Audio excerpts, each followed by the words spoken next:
Hey guys, ShadowRock here with an update on Azure Striker Gunvolt 3 and Luminous Avenger X2. This video is going to cover the rest of the aftermath from BitSummit 2021 last night, giving you the Gunvolt 3 news, and then we're going to take a look at the very first live gameplay for Luminous Avenger X2, which we did not cover in the first video since that was under embargo and everything.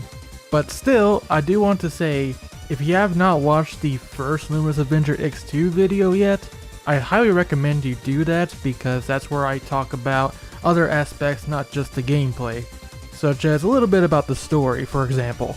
But this one is going to be very much focused on the gameplay side of things.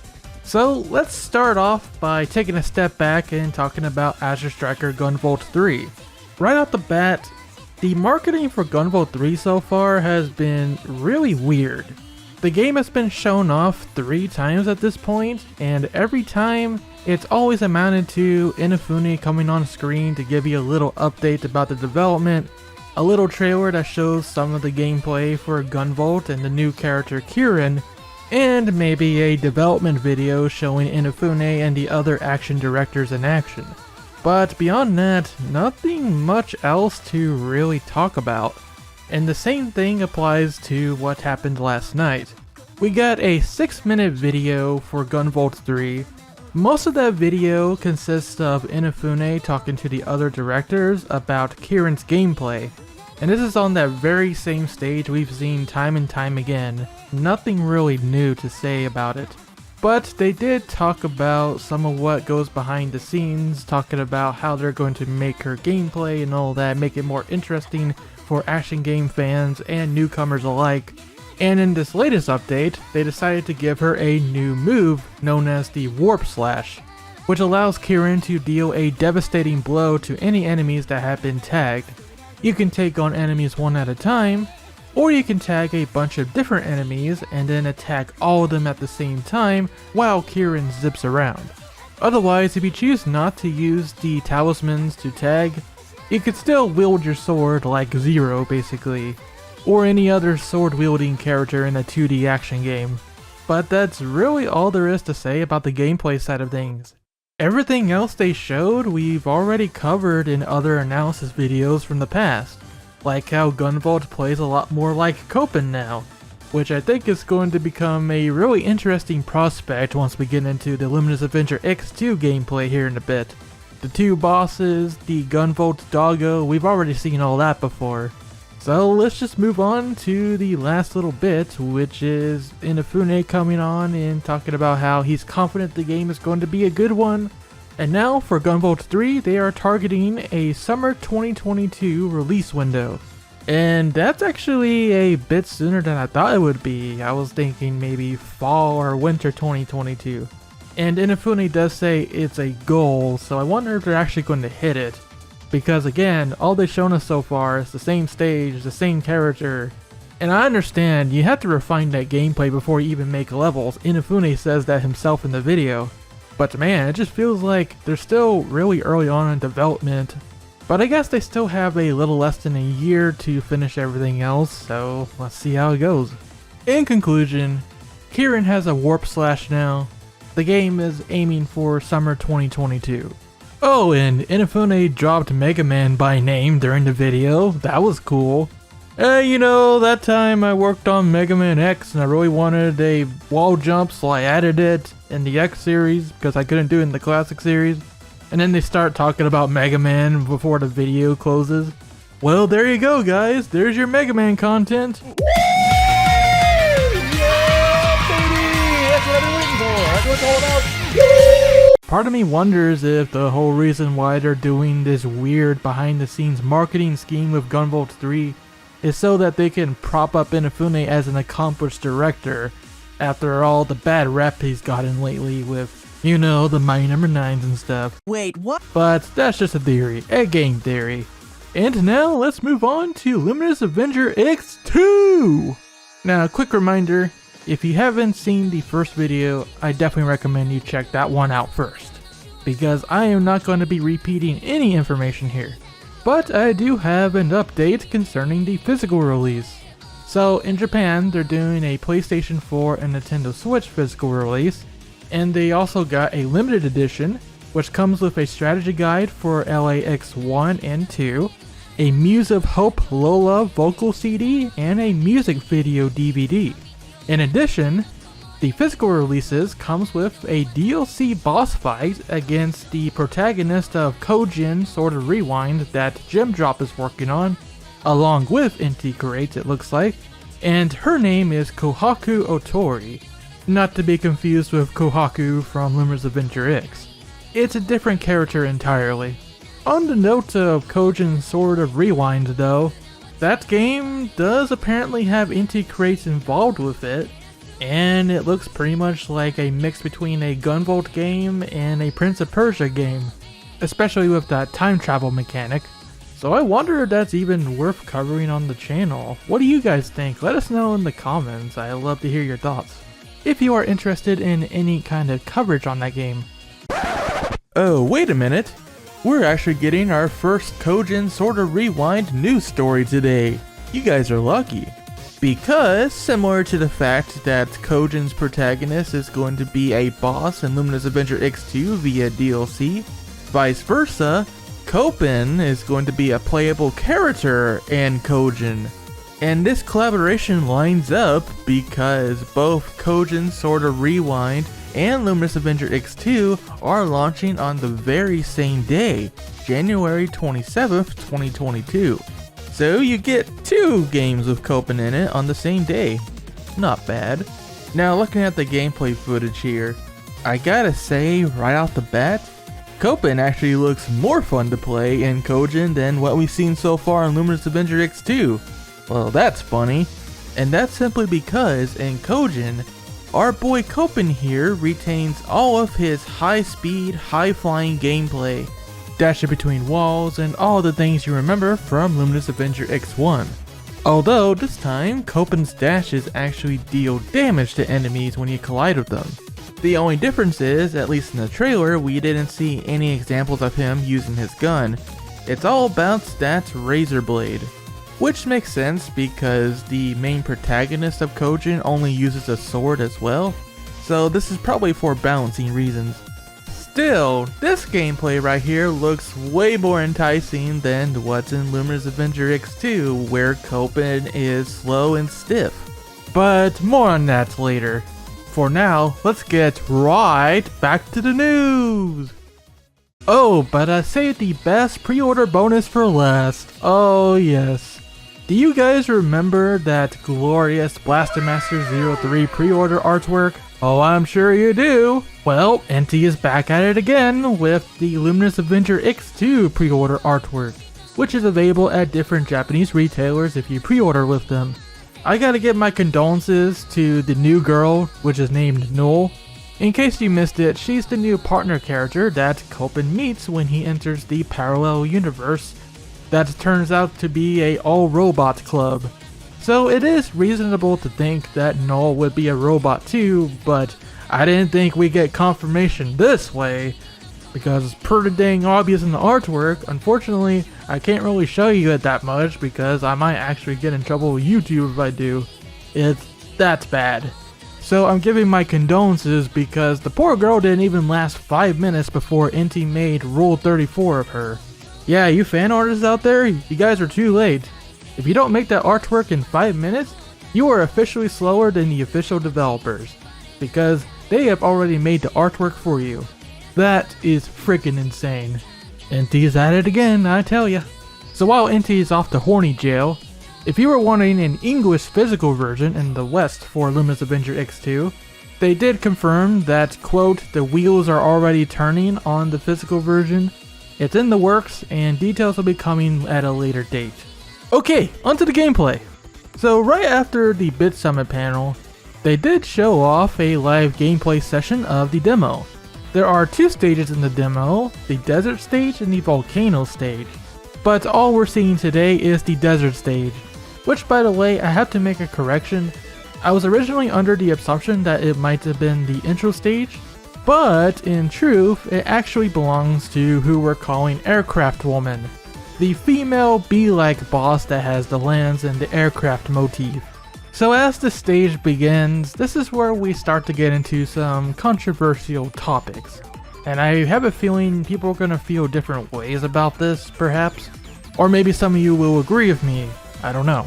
But we were looking at COGEN's new gameplay and the live gameplay, and I can speak personally, I'm actually not a fan of it.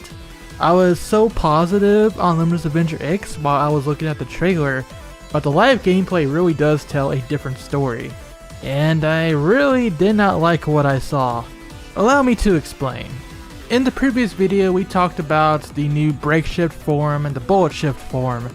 Break shift allows COGEN to basically become a zero, just like Kieran, and now kind of Gunvolt too. Yeah, COGEN's a zero, Kieran's a zero, Gunvolt's a zero, everybody's a zero. Thanks, Inafune. But I always thought, and this is actually implied in the marketing too, that COGEN can freely switch between his break shift and bullet shift. So if you want to do the zero gameplay, you can totally do that. Or if you want to do the high flying, high speed gameplay that I personally loved so much about COGEN's gameplay from the prior games, you can do that. But this live gameplay has confirmed what I feared the most in the back of my mind. It's not an option. Not really, at least. So to explain this, first of all, COGEN's bullet system is entirely gone. And what I mean is, when COGEN had 3 different bullets that would be expended every time he used a dash. And the bullet would be recovered whenever he touched an enemy, a wall, and so on. And then you could reload on the ground. But if you kept up your chain, you could pretty much stay in the air forever, which was great. That's not the case anymore.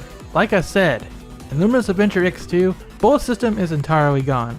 He can only dash once under normal circumstances, and it really is a one and done thing. You cannot dash an additional time by chaining off an enemy or a wall, as we saw in the gameplay. At least that's what it looks like. There's always a chance that whoever was playing just simply wasn't aware and they didn't go for a second dash, but it really did look like he really couldn't dash a second time once in the air. And that's evidenced by the empty message that shows up every single time COGEN performs a dash. Man, that's gonna get annoying quick. So yes, one dash and you're done. That's it. Otherwise, dash tagging does work the same as before. You dash into them, lock on, use your homing shots. But otherwise, outside of tagging, it's all about that pizza cutter, baby. That's your main attack. That does bring up some other questions too, like how are you able to get the aerial combos if you cannot chain your dashes on the enemies anymore? The answer to that is, it looks like they really just want you to play a zero now to rack up points. Even in the marketing they keep saying, use the break shift, rack up points that way, and then, once you get 1,000 kudos, you enter overdrive. And then, you unlock COGEN's original gameplay. You can zip dash around multiple times like you used to, and you're only limited by the cooldown meter that is displayed underneath COGEN mid-flight while in overdrive mode. And this gauge does reset when COGEN touches the ground. Yes, you heard that right. If you want to play like it's Luminous Avenger X1 or Gunvolt 2, you gotta get your kudos points up. Which you could argue that at least that gives the player an incentive to play well. And that is true, but at the same time, checkpoints still exist to cash in your points, and we just found out in the demo that whenever Lola uses her healing mode skill, that also cashes in your kudos points. Remember the last video when the press release said that healing mode was supposed to be totally and completely free? Inti, let me level with you for a second. That does not look like free to me. Anyway, we've established now that really COGEN is just another zero. He's all about that on the ground melee combat, with the occasional air dash to do some aerial damage or to get up to high ledges and stuff. But that kinda defeats the point of playing as COGEN. At least to me it does. The fact that he could stay in the air for almost forever was exactly why I liked playing as him in the first place. Locking that gameplay behind a 1,000 kudos wall? I mean, It's gonna take some getting used to, and I'll try to keep an open mind about it. It could still turn out okay and all, because honestly it's too early to really make judgment calls, but as it stands, looking at the gameplay, these are some really weird tweaks for COGEN. A true overhaul of his system, but perhaps for the worst, because I would consider this a nerf, not a buff. It's almost like Inti looked at the last two titles that COGEN was in, and they're like, well, you know, maybe infinite dashes is a little too much. And here we are. So there's that, right? Maybe not bad, maybe not good either, it's just different. A different way to play the game. Which doesn't necessarily have to be a bad thing as long as it's still fun. But here comes the tweak to the gameplay that is perhaps the most controversial. And that is how they handled pervasion in this game. First of all, pervasion as we know it is entirely gone. Delete that from your mind, it's not there anymore. Instead, when COGEN stands still, he will block all incoming attacks with no loss of health or kudos points, which is possible they don't lose kudos points because the demo is set on easy mode. At least we believe it may be set on easy mode to help players along and get a feel for the game. At least we're hoping that's the case. But here's why that's so controversial. The best way I can describe this is like using Stone Body in the Battle Network series, or for anyone who has played Yakuza 0, it's like when Kiryu blocks while using the Beast mode. Except in Beast mode he still took damage, right? And that's the weird thing.